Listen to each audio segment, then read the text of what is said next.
मी 4 वर्षापूर्वी सांगितले होते, निवडणुकीच्या पूर्वी हे युद्धजन्य परिस्थिती निर्माण करतील, तेच झाले. मते मिळवण्यासाठी पुलवामा घडवले. आता थेट शहीद जवानांच्या नावे मते मागणारे नरेंद्र मोदी हे निर्लज्ज पंतप्रधान आहेत, अशा शब्दात मनसे प्रमुख राज ठाकरे यांनी टीका केली. सोलापुरातील कर्णिकनगर भागात राज ठाकरे यांची सोमवारी सायंकाळी जाहीर सभा आयोजित केली होती. सभेची वेळ 5ची होती. 7:45 वाजता राज यांचे सभास्थळी आगमन झाले आणि 9 वाजता त्यांनी भाषण संपवले. मोदी, अमित शहा आणि मुख्यमंत्री देवेंद्र फडणवीस यांचे चिरफाड करणारे व्हिडिओ दाखवत त्यांनी उपस्थितांच्या टाळ्या आणि शिट्ट्या मिळवल्या. पंतप्रधानांनी देशातील पहिले डिजिटल गाव म्हणून भाजपानं जाहिरात केलेल्या हरिसालची वस्तुस्थिती व्हिडिओ देखील दाखवले. जाहिरात केलेल्या त्या हरिसाल गावातील त्या तरुणाला ठाकरे यांनी सर्वांसमोर आणले. मोदी शहाचे देखील व्हिडिओ दाखवीत किती खोटारडे आहेत हे दाखवून दिले. लोकशाही संस्था मोडून काढणारे मोदी शहा यांचे राजकीय क्षितिजावरील अस्तित्व संपवा असं आवाहन त्यांनी यावेळी केलं. भाजपानं देश लुटला, त्यामुळे त्यांना लुटायची हीच वेळ आहे. त्यांनी पैसे वाटले असे ते म्हणाले. आज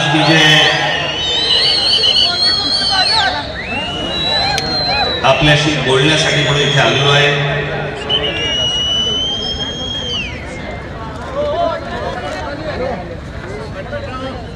तो विषय अत्यंत गंभीर विषय आहे.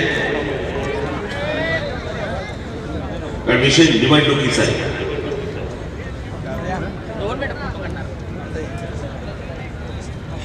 खरं बघायला गेलं तर मी महाराष्ट्र नवनिर्माण सेना आज निवडणूक इथे लढवत नाहीये. लोकसभेची निवडणूक लढवत नाहीये. माझा कोणी उमेदवारही नाही. तरी मला जे माझं कर्तव्य मला पार पाडायचंय ते मी पार पाडतोय महाराष्ट्रभर.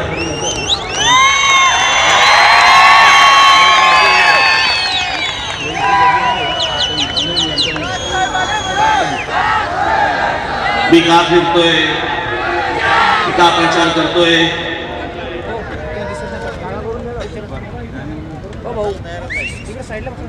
ते आज इथे 2 स्क्रीन लावलेले आहेत.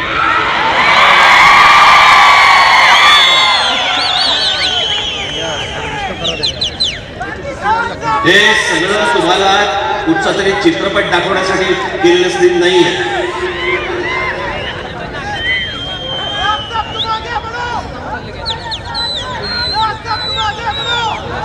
हे जे या सगळ्या लोकांना असं वाटतं की सगळे तुमची गंमत करून येतात, आता बस झाला.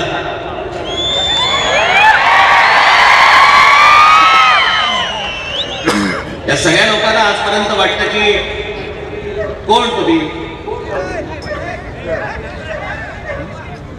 5 वर्षात एकदा फक्त मतदानासाठी बोलवायचं, नंतर कोण तुमच्याकडे डुंबून बघतंय.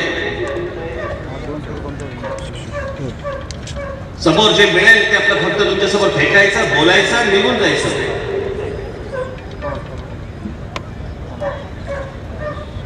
पण तुमच्या एक गोष्ट लक्षात येत नाहीये की मी माझ्या भाषणामध्ये सांगतो की आयुष्य काय वारंवार मिळत नसतं. तुमच्या आयुष्यात 5-5 वर्ष निघून जात असतात. 5-5 वर्ष.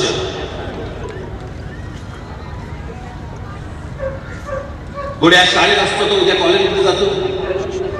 जो कॉलेजमध्ये असतो तो उद्या नोकरी शोधत असतो. जो नोकरी शोधत असतो तो आपल्या परिवाराचा विचार करत असतो. आणि ह्या सगळ्या ज्या निवडणुका तुमच्या आयुष्यामध्ये येतात, ह्या सगळ्या निवडणुकांच्या समोर ज्यावरती माणसं येतात आणि तुमच्याशी खोटं बोलायला लागतात,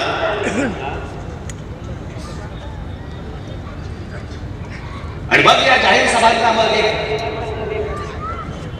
तुमच्या घोषणा आणि तुमच्या सगळ्या शिट्ट्या आणि या सगळ्या गोष्टींमध्ये हे सगळ्या गोष्टी विरून जातात. तुम्ही येता, ऐकता, विरून जाता आणि लोक परत मूर्ख बनवायला टपलेली असतात तुमच्याकडे. का? कारण आम्ही हा राजकारण, निवडणूक हा विषय आम्ही गांभीर्याने घेतच नाही.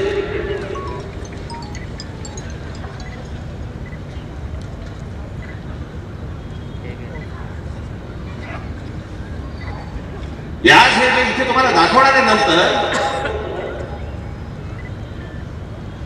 या तुमच्या सगळ्यांच्या आयुष्याशी निगडीत असलेल्या गोष्टी आहेत.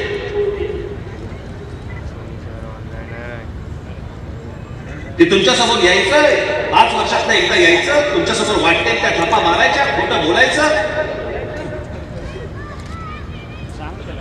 हुरळून जाऊन तुम्ही कुठेतरी मतदान करून मोकळं व्हायचं आणि नंतर काय पदरी काय पडते आमच्या. तर गेल्या आमच्या 5 वर्षामध्ये महाराष्ट्रामध्ये 14,000 आमच्या शेतकरी बांधवांनी आत्महत्या केल्या. हे आमच्या पदरात पडणार. 14,000 शेतकरी.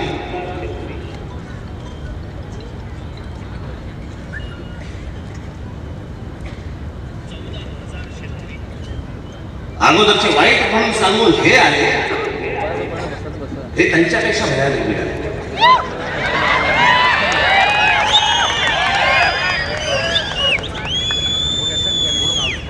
आज राज ठाकरे महाराष्ट्रामध्ये प्रचार करतोय, त्याच्या सभांचा खर्च कसा मोजायचा भारतीय जनता पक्षाला पडलेला प्रश्न आहे.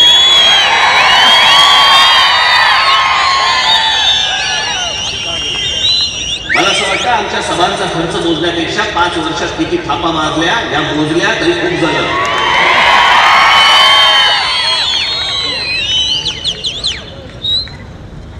हे एक तंत्र आहे.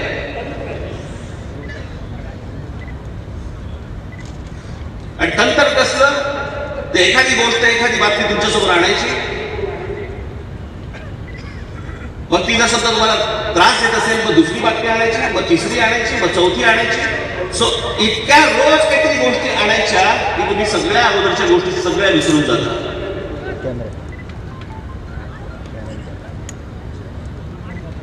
हे सत्ताधारी अगोदर काय बोलून ठेवले या लोकांनी, काय करून ठेवले हे तुमच्या लक्षातच राहत नाही बदलतं. कारण रोज काहीतरी तुमच्यासमोर येऊन पडत असतं. त्या मोबाईल फोनवरती, त्या व्हॉट्सअपवरती रोज काहीतरी नवीन येऊन पडतं. मागचं सगळं विसरून जातो आपण.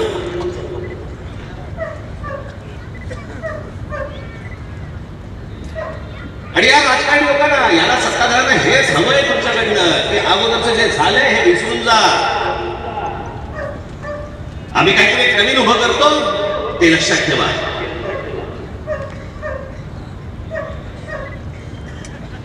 म्हणून आज पंतप्रधान नरेंद्र मोदी देशभर भाषण करताना जी स्वप्न दाखवली होती त्यांनी 5 वर्षापूर्वी, त्याबद्दल एक अवाक्षर काढायला माणूस तयार नाहीये. एक अवाक्षर. बोलतायत काय, तर पुलवामामध्ये झालेल्या आमच्या शहीद जवानांच्या नावाने मत मागतायत.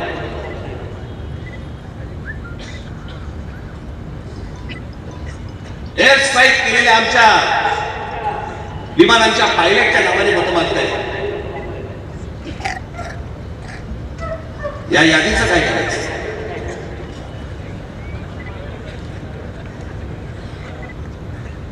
आर्थिक दुर्बलांना 10% आरक्षण.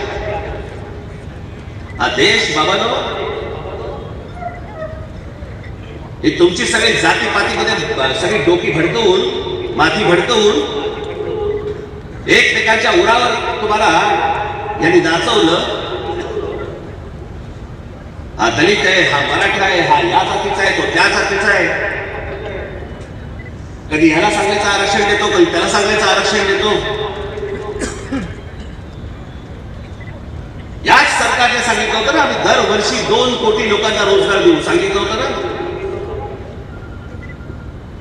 जर दरवर्षी 2 कोटी लोकांना जर समजा या लोकांनी रोजगार दिला असता तर 5 वर्षामध्ये साधारणपणे 10 कोटी लोकांना रोजगार मिळाला असता.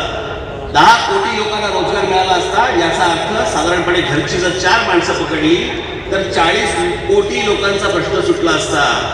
झालं काय. एके दिवशी आमच्या पंतप्रधानांना एक झटका आला आणि एका रात्री त्यांनी नोटा बंद करून टाकल्या. या नोटाबंदीचा परिणाम काय झाला हे आता आकडे बाहेर येत आहे. तर आमच्या देशातल्या अधिकृत आकडा, आमच्या देशातल्या साधारणपणे 4.5 ते 5 कोटी लोकांचे नोकऱ्या गेल्या. देशातल्या 4.5 ते 5 कोटी लोकांच्या नोकऱ्या गेल्या. जे 2 कोटी लोकांना दरवर्षी रोजगार देणार होते त्यांच्या एका निर्णयाने या देशातल्या 4.5 ते 5 कोटी लोकांच्या नोकऱ्या गेल्या. हा अधिकृत आकडा, अनधिकृत माहित नाही.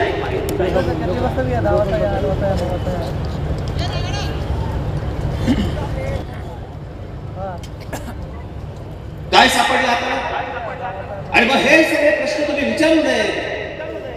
याच्यासाठी मग काय करायचं?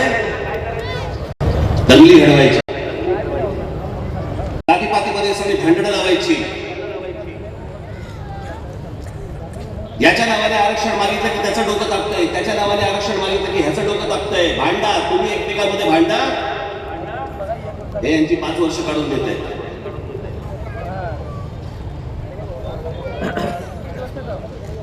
या विषय मागे पण बोललो, मी पुन्हा सांगतो की जर महाराष्ट्रामध्ये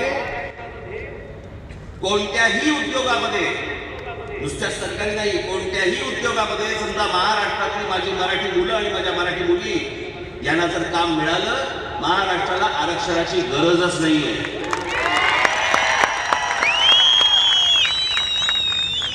आज बाहेरची लोक येत आहेत आणि तुमच्या राज्यामध्ये कामं घेत आहेत आणि आमच्या महाराष्ट्रामधला तरुण हातावर हात ठेवून बसलाय ग्रामीण भागात. मुंबई सारख्या ठिकाणी, पुण्यासारख्या ठिकाणी, नाशिक सारख्या ठिकाणी, नागपूर सारख्या ठिकाणी, ठाण्यासारख्या ठिकाणी, अनेक ठिकाणी अनेक कंपन्या येत आहेत, माणसं भरली जात आहेत. तुम्हाला माहिती? तुम्हाला नाही माहिती, महाराष्ट्राला माहितीच नाही. आमच्या मुलांना कल्पनाच नाही. आम्ही कशात गुंतलोय? आम्ही जातीपातीमध्ये भांडण्यात गुंतलोय. हा त्या जातीचा, हा या जातीचा, आरक्षण त्याला का, मला का नाही? आहेत पण नोकऱ्या, सरकारी नोकऱ्या आहेत. हे जे आपण बाबा ना आरक्षण आरक्षण जे बोलतोय ना, हे आरक्षण फक्त मिळू शकतं कुठे? जिथे सरकारी कारखाने असेल तिथे, जिथे सरकार असेल तिथे. खाजगी क्षेत्रामध्ये आरक्षण नाही आहे. आणि आज देशभर जर समजा तुम्ही बघितलं तर सरकारी नोकऱ्या राहिल्या किती? 4% 5%. बाकीच्या नोकऱ्या कोणत्या आहेत? सगळ्या खाजगी क्षेत्रातल्या आहेत. मग हे फक्त तुमची जातीवरनं मतं मागण्यासाठी म्हणून, मतं मिळवण्यासाठी म्हणून तुम्हाला फक्त एक आमिष दाखवतात आरक्षणाची. कालच आमच्या बाबासाहेबांचं, परमपूज्य डॉक्टर बाबासाहेब आंबेडकरांची जयंती झाली.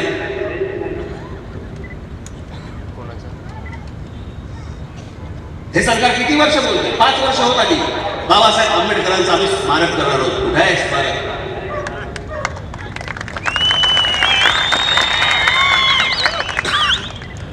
स्मारकाची कल्पना मी दिली. माझ्याकडे स्मारकाची कल्पना आहे. जो भूखंड स्मारकासाठी म्हणून आरक्षित केलेला आहे त्या जागी जगातलं सर्वात मोठं वाचनालय उभं करा. जगातली सगळ्यात मोठी लायब्ररी उभी करा. आमच्या डॉक्टर बाबासाहेबांच्या नावावरती ते स्मारक आहे, तिथे जगातली सगळ्यात मोठी लायब्ररी उभी करा. अख्खं जग ज्ञान घेण्यासाठी म्हणून त्या जागी आलं पाहिजे. हे म्हणतात स्मारक. पुतळे उभे करणं म्हणजे स्मारक नाही. आमच्या शिवछत्रपतींचं स्मारक समुद्रात उभे करणार आहेत. पंतप्रधान गेले होते बोटीतनं समुद्रात माती टाकायला. काही वेळा बनवायला काय आहे की नाही लिमिट? आमच्या शिवछत्रपतींचं खरं स्मारक, म्हणजे महाराजांचे आमचे गडकिल्ले जे आहेत हे त्यांचं खरं स्मारक आहे. ही जर उत्तम बनली तर आमच्या पुढच्या भावी पिढ्यांना आम्ही सांगू शकू की आमचा राजा कोण होता, आमचा राजा काय होता, त्यांनी काय उभं केलं. पण यांना ह्या गोष्टी करायच्या नाहीये. तुम्हाला फक्त जातीपातीमध्ये फक्त गुंतवून ठेवायचंय. तुम्हाला धार्मिक गोष्टींमध्ये फक्त गुंतवून ठेवायचंय ना. तुमच्या नोकऱ्यांचा विषय संपवायचा आहे ना अजून कुठच्या गोष्टी करायच्या. हे बघा माझ्याकडे इथे काय झालं, स्वच्छ भारत. माझ्याकडे प्रचाराचा खर्च मागते भाजप. या नरेंद्र मोदींनी गेल्या 5 वर्षामध्ये ज्या सगळ्या फेल योजना आहेत, ज्या योजनांचं काही झालं नाही, त्याच्या फक्त जाहिरातींवरती केलेला खर्च हा 4880 कोटी. नुसत्या जाहिरातींवरती केलेला खर्च हा 4,880 कोटी रुपये आहे. फक्त जाहिराती.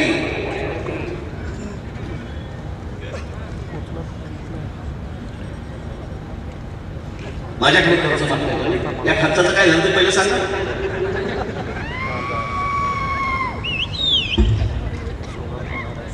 स्वच्छ Bharat, stand up India, make in India, कोणाला कामं मिळाली. मध्यंतरी एक नगरचा मुलगा माझ्याकडे आला होता. याच मेक इन इंडियामध्ये तो बोलला मला त्या मेक इन इंडियाचे मला मिळवण्यासाठी म्हणून मला इतके पैसे चालायला लागले, इतके पैसे घालायला लागले. त्याची अवस्था अशी होती की त्यांनी शेवटी आमच्या बाळ नांदगावकरांना फोन केला. माझं काहीतरी 9 तारखेला काय 19 तारखेला माझं भाषण झालं ते त्यांनी ऐकलं. तरुण पोरगा आहे आमच्या आपल्या अहमदनगरचा, आणि त्यांनी बाळ नांदगावकरांना सांगितलं मी आत्महत्या करणार होतो, राज ठाकरेंचं भाषण ऐकलं म्हणून तुम्हाला फोन केलाय, मला त्यांना भेटायचं.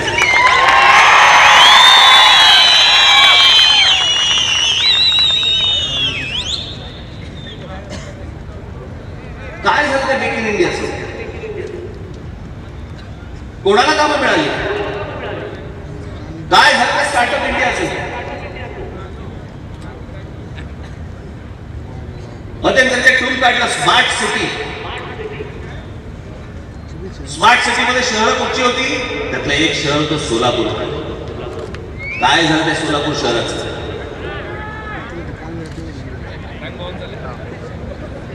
नाशिक महानगरपालिका ज्यावेळेला आपण बघत होतो त्यावेळेला नाशिक महानगरपालिकेमध्ये महानगरपालिका आणि उद्योगपतींच्या पैशांमधनं जे नाशिकमध्ये मी उभं केलं, आज भाजपवाले स्मार्ट सिटीच्या नावाखाली त्या गोष्टी दाखवतात. काय त्याच्याकडे दाखवण्यासाठी काही नाही, केलेल्या गोष्टी कोणत्याच नाहीयेत. मी तुम्हाला फक्त त्या स्मार्ट सिटीचं कुठे गेला नाही कागद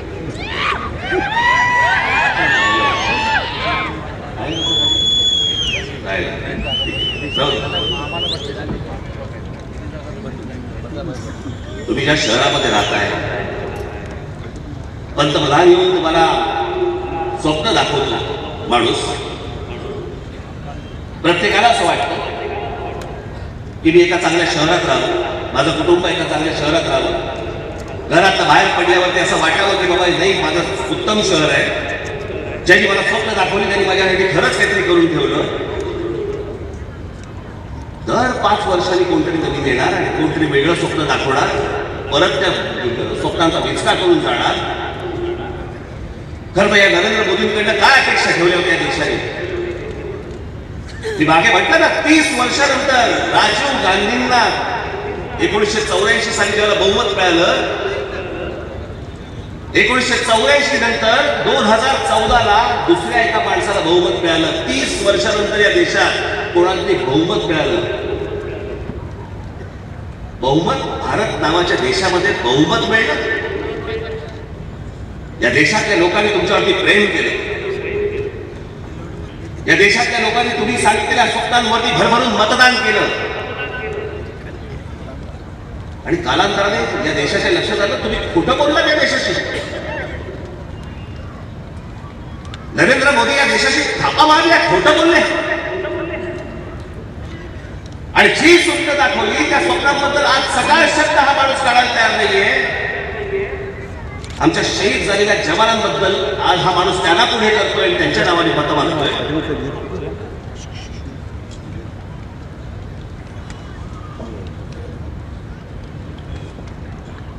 काय बोलायचं नाही, मला काही समजतच नाही लोकांचं.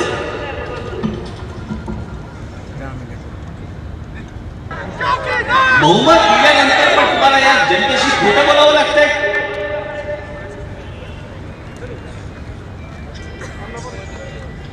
पंतप्रधानांनी जाहीर केलेलं पहिलं डिजिटल गाव म्हणून ज्या ठिकाणी तुम्ही जाऊन जाहिरात करता,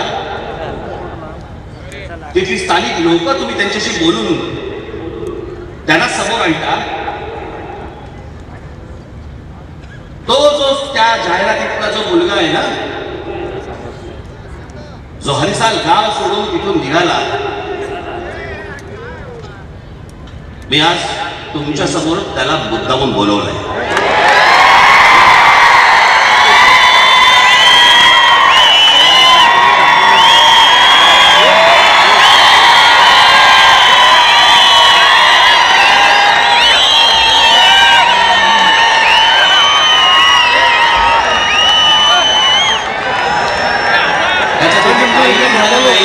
म्हणून हा तिथे कामासाठी म्हणून इथनं बाहेर पडला आणि पुण्या मुंबईमध्ये कुठेतरी मला काम मिळेल का या शोधामध्ये आला. तिथे आपल्या काही लोकांना हा भेटला, त्याच्यातनं हा माझ्या संपर्कामध्ये आला.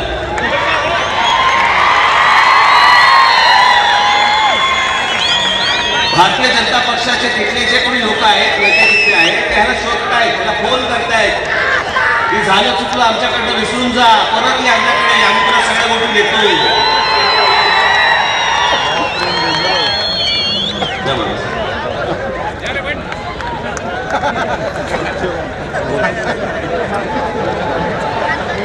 मुलं एवढी सगळ्या घटना बघत असतात, घरदार असतं, रोज संध्याकाळी जाऊन आपल्या आई वडिलांना उत्तर द्यायचं असतं.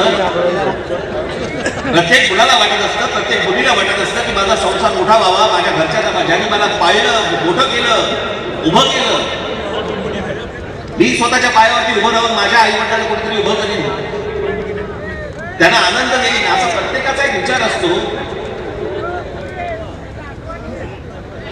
ती जी जाहिरात केली आहे ना राज्य सरकारने, ती जाहिरात पण ह्याला मुंबईला बोलवला आणि मुंबईच्या आसपास शूट केली. जाहिरात पण हरिसालमध्ये केली नाही. का, कशासाठी करताय तुम्ही? मुख्यमंत्र्यांनी सांगून दाखवा आता माझा दावा खोटा आहे का.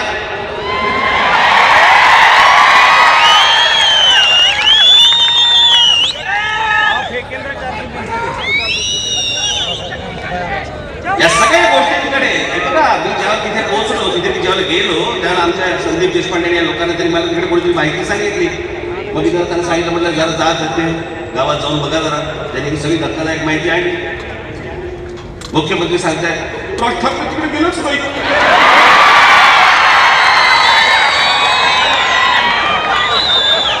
माझं असं म्हणणं आहे, मग ज्या मुख्यमंत्र्यांनी महाराष्ट्राला सांगितलं की मी 1,20,000 विहिरी महाराष्ट्रामध्ये बांधल्या, कोणत्या विहिरीवरती पाणी काढायला मुख्यमंत्री गेले होते?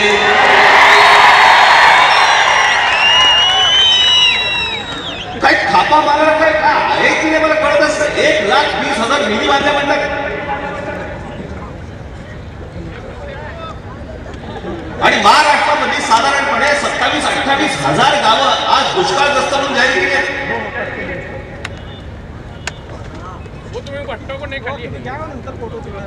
आज मराठवाड्यामध्ये बघितलं तुम्ही कसं, सोलापूर जिल्हा घ्या,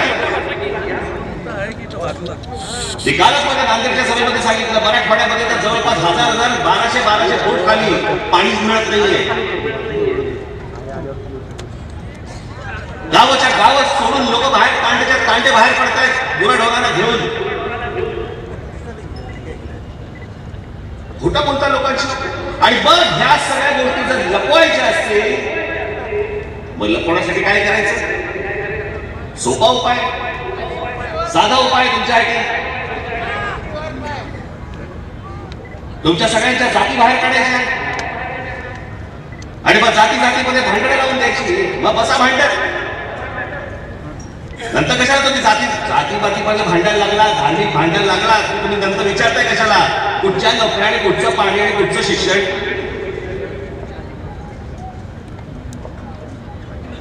या लोकांना हेच हवंय.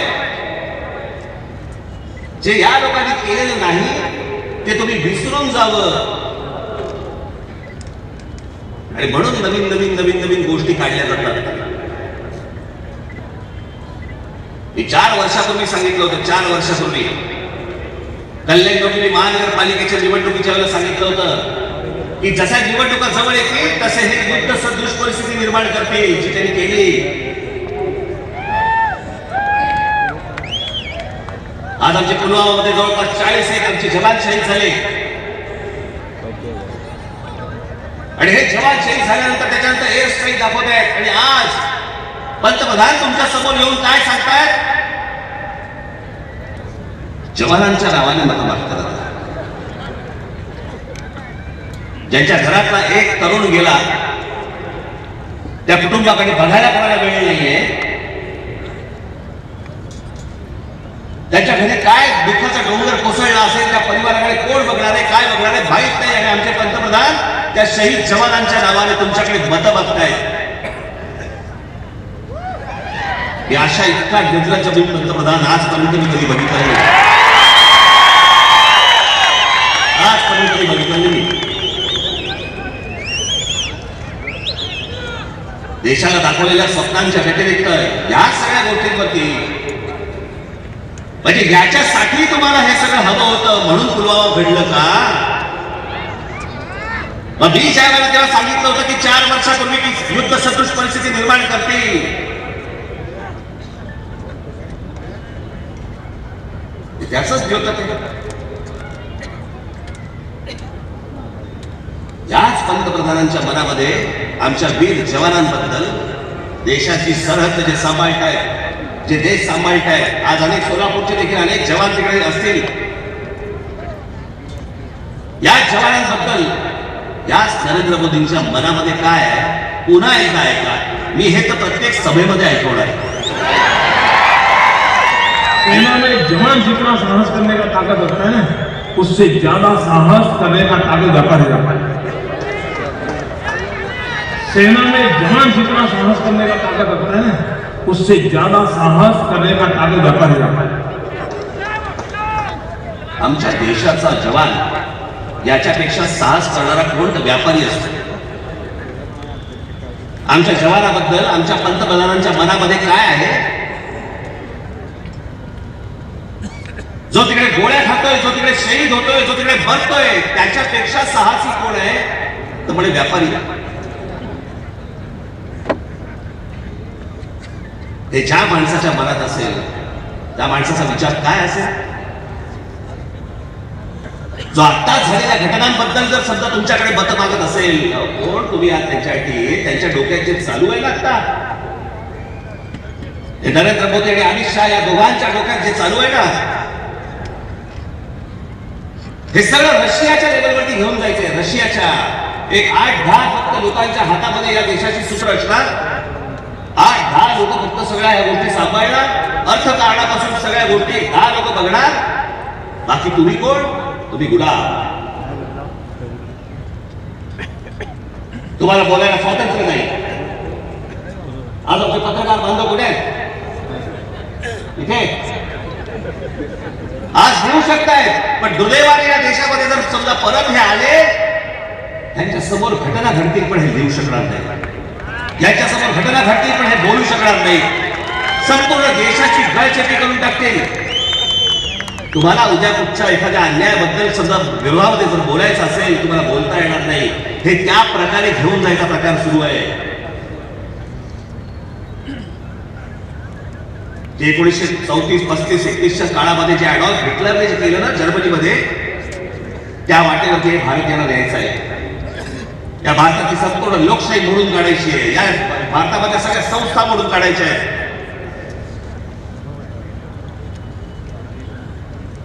हे जे चालू आहे त्याचं सरळ चालू नाहीये. पण मी आज कोणताही उमेदवार उभा न करता, पक्षाचं कुठचंही काही निवडणूक न लढवता मी तुमच्यासमोर आलोय. फक्त तुम्हाला जागा करायला बाबांनो पुन्हा बळी पडू नका.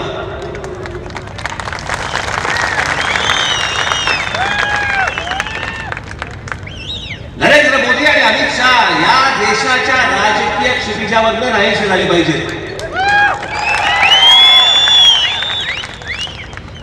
या दोघांना तर नाहीच नाही, परंतु या दोघांना मदत होईल अशाही कोणाला मतदान करायचं नाही.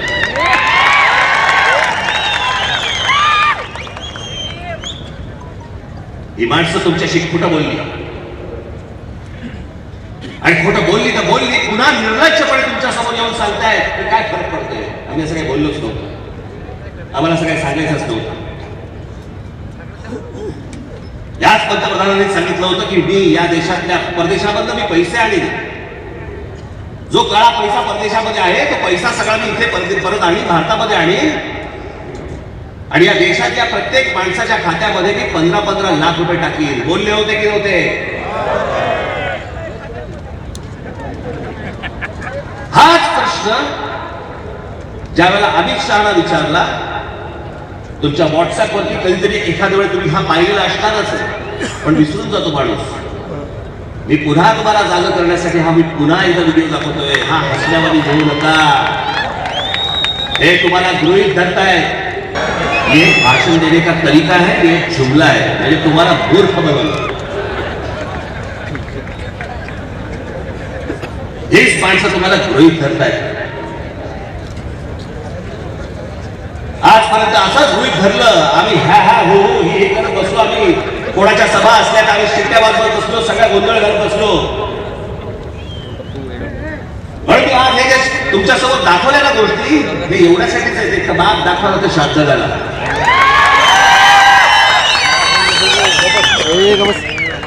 माझ्या अनेक अजून पुढे अनेक सभा आहेत, त्या सभांमध्ये मी अजून काही गोष्टी मांडणारच आहे. पण मी आज जो तुमच्याकडे आलोय तो फक्त तुम्ही जागे राहा. ही लोक वाटते ते सांगतील. या लोकांनी ज्या प्रकारचा पैसा आज लुबाडलाय या देशामधनं, तुम्हाला अंदाजच नाही भाजपने काय कहर करून ठेवलाय. या निवडणुकीच्या तोंडावर मी तुम्हाला सांगतोय, हे पैसे वाटते द्या.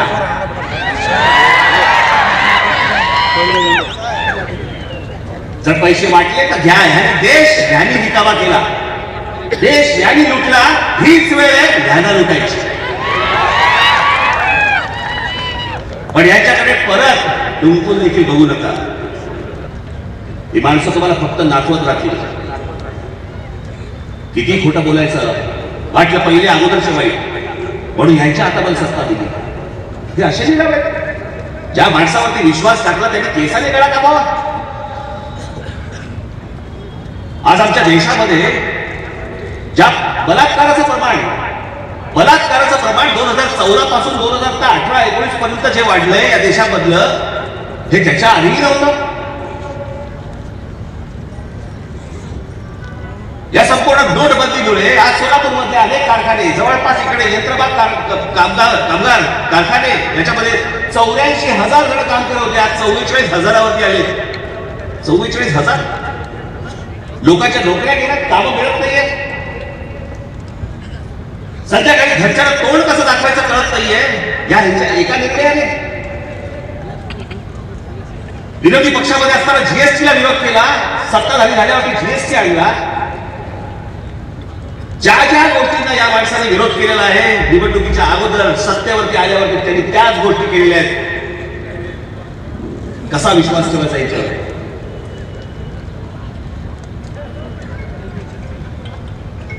कोणतीही गोष्ट माफ करायला तयार नाही, नोकऱ्या लावायला तयार नाही, शेतकऱ्यांचा प्रश्न सोडवायला तयार नाही. शेतकऱ्यांचं तुम्हाला कर्ज माफ करता येत नाहीये, उद्योगपतींचं कर्ज माफ करता येतं.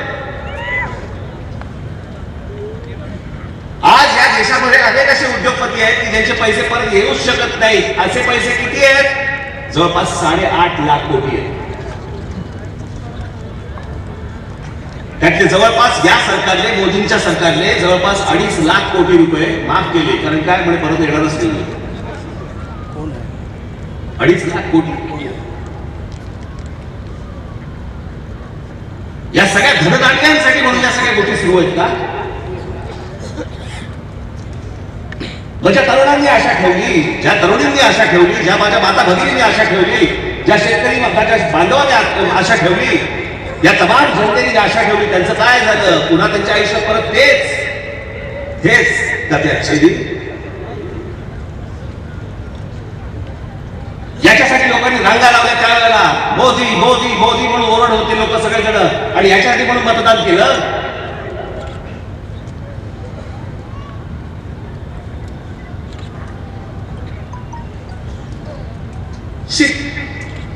काय बोलायचं नाही लोकांना. मला बोलताना सुद्धा यांच्याबद्दल लाज वाटते.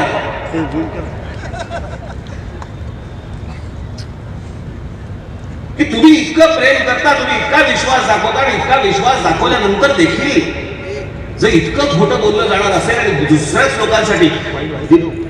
निवडणुकीच्या आधी काय म्हणत होते? पाकिस्तानला लव्ह लेटर पाठवायचं बंद करून टाका मनमोहन सिंगांनी. पंतप्रधान झाल्यावरती शपथविधीला तुम्ही पाकिस्तानचा नवाज शरीफांना शपथविधीला बोलवता. काहीही कारण नसताना हवेत विमान फिरवून तुम्ही पाकिस्तानला लाहोरला जाता का, अहमदाबाद त्यांच्या कुठेतरी जागी जाता आणि तिकडे जाऊन बिर्याणी खाता, तिकडे जाऊन केक भरवता नवाज शरीफला. काय वाटलं असेल आमच्या जवानांना? जे ह्याच्या अगोदर जे शहीद झाले त्या सगळ्या जवानांच्या परिवाराला काय वाटलं असेल का रे, ज्यांनी आमच्या पोराबाळांना मारलं त्यांच्याकडे जाऊन हे त्यांना केक भरवताय.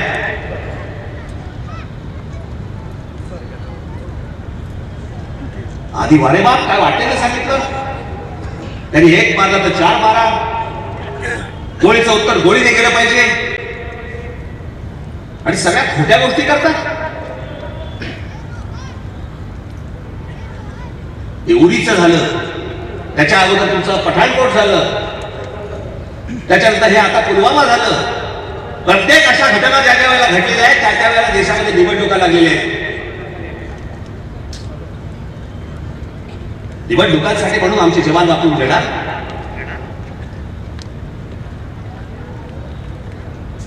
त्या आई वडिलांनी एवढ्यासाठी त्यांना जन्म दिलाय.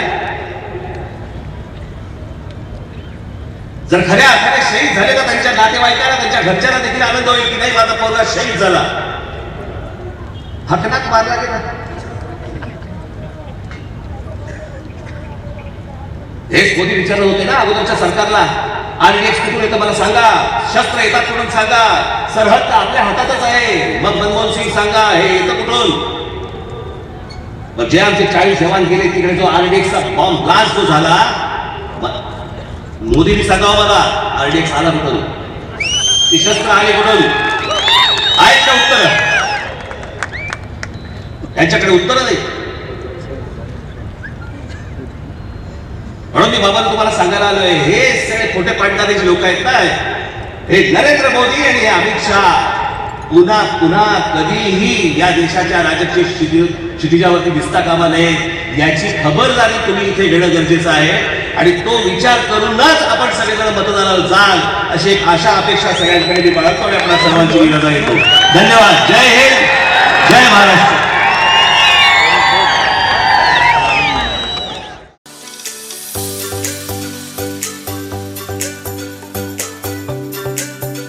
शिल्पा डेझर्ट कूलर्स, खुलजा सिमसिम पॅनल क्वालिटी नंबर 1 कूलर. वैशिष्ट्ये ॲटो स्विंग अल्युमिनियम ग्रिल, कमी विजेचा वापर, पावडर कोटेड, मार्केटमधील कूलर पेक्षा हटके व्हरायटी. भव्य एक्सचेंज ऑफर, जुन्या कोणत्याही कूलरवर मिळवा 1000 रुपये. एका मोठ्या कूलरवर छोटा कूलर फ्री. इलेक्ट्रो रेट मध्ये उपलब्ध.